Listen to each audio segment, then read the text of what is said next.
And this video is for the DEWALT Max Fit Impact Ready Right Angle Attachment. Check this out. This is awesome. When you have those tight spots, you've got this 90-degree turn. You just hook it right up to a drill just like that.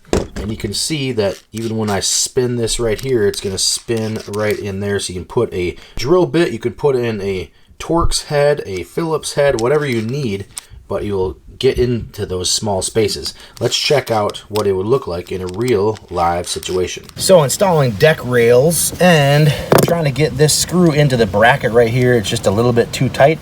So this is where this is going to come in handy. And as you can see, when you turn this right here, it's going to spin the drill bit right there. So we'll just hook this up right here. And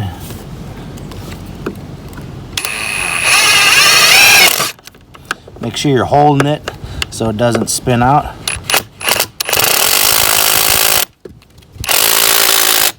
Getting it?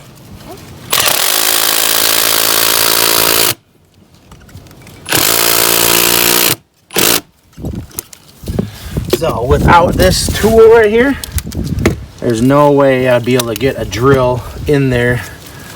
So this is a great tool. You can see it right there. Attach it right to a drill. Works awesome. Highly recommend. Go grab one.